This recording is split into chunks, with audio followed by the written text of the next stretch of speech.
இனி summer holidays கண்ணு கால் GT ஹாலிடேஸ்க்கு பண்ணு. GT holidays, south India's #1 travel brand.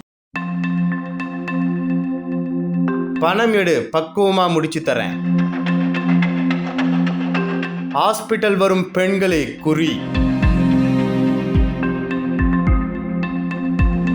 மருத்துவமனை ஊழியரின் புரோக்கர் வேலை. ராணுவ வீரர் மனைவியிடமே கைவரிசை.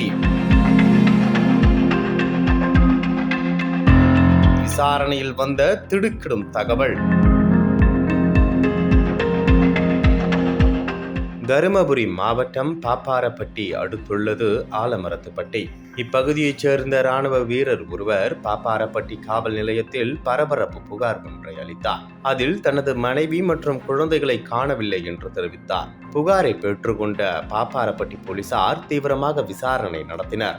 அதில் ராணுவ வீரர் மனைவியை குழந்தைகளுடன் கடத்தியதாக தருமபுரி அரசு மருத்துவக் கல்லூரி மருத்துவமனையில் செவிலியர் உதவியாளராக பணிபுரிந்து வந்த அதியமான் என்பவரை போலீசார் கைது செய்தனர். அவரிடம் நடத்திய விசாரணையில் பல திடுக்கிடும் தகவல்கள் தெரிய வந்தது. 39 வயதான அதியமான் கடத்தூர் அருகே உள்ள மடதஹள்ளி கிராமத்தைச் சேர்ந்தவர். தருமபுரி அரசு மருத்துவக் கல்லூரி மருத்துவமனையில் பணி செய்து வந்துள்ளார்.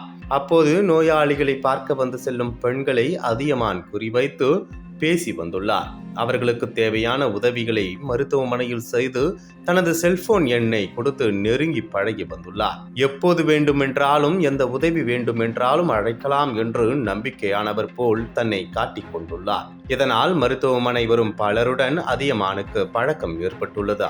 இதனை சாதகமாக பயன்படுத்தி கொண்ட அதியமான் நீதிமன்றங்களில் வேலை பெற்று தருவதாக கூறி பலரிடம் பணத்தை வாங்கியுள்ளார். பின்னர் போலியாக பணி நியமன ஆணையை கொடுத்து ஏமாற்றி வந்ததும் விசாரணையில் தெரிய வந்தது. இதுவரை இவரிடம் ராணுவ வீரரின் மனைவி, கணவனை இழந்த பெண் என இருவரும் மொத்தம் 11,50,000 பணத்தை வேலைக்கு கொடுத்து இழந்தது விசாரணையில் தெரிய வந்தது. மேலும் பலரிடம் அதியமான் கைவரிசை காட்டியிருப்பார் என்று போலீசார் சந்தேகிக்கின்றனர். பெண்களை மட்டும் குறிவைத்து பழகும் அதியமான் சிலரிடம் பாலியல் அத்துமீறலில் ஈடுபட்டதும் தெரிய வந்துள்ளது. இப்படி மோசடி பேர் வழியாக இருக்கும் அதியமானுக்கு திருமணம் முடிந்து குழந்தைகள் உள்ளனர். ஆனால் அவர் பெண்கள் பலருடன் திருமணம் தாண்டிய உறவில் இருப்பதாக விசாரணையில் அளித்த வாக்குமூலத்தை கேட்டு போலீசாரை ஒரு கணம் அதிர்ந்து போயுள்ளனர். மேலும் அரசு மருத்துவமனைக்கு வரும் நோயாளிகளை திசை மாற்றி தனியார் மருத்துவமனைக்கு அனுப்பி அதன் மூலமும் தனியார் மருத்துவமனையில் அதியமான் கமிஷனை பெற்றதை அறிந்த போலீசார் மோசடி உள்ளிட்ட பிரிவுகளின் கீழ் வழக்கு பதிவு செய்து விசாரணை நடத்தி வருகின்றனர். முதற்கட்ட விசாரணையில் மோசடி மன்னன் அதியமான் மருத்துவமனைக்கு வந்த பெண்களிடம் 25 லட்சத்திற்கும் மேல் பணத்தை ஏமாற்றி இருக்கலாம் என்று போலீசார் சந்தேகிக்கின்றனர். தருமபுரி மாவட்டம் பாப்பாரப்பட்டி அருகே மருத்துவமனைக்கு வரும் பெண்களிடம் வேலை வாங்கி தருவதாக கூறி மருத்துவமனை ஊழியர் ஒருவர் பண மோசடி, பாலியல் அத்துமீறலில் ஈடுபட்டதாக கைது செய்யப்பட்டுள்ள சம்பவம் அதிர்ச்சியை ஏற்படுத்தியுள்ளது. அனல் பறக்கும் செய்திகளை அப்டேட் செய்து கொள்ள நக்கீரன் களத்தை இப்பவே சப்ஸ்கிரைப் பண்ணுங்க.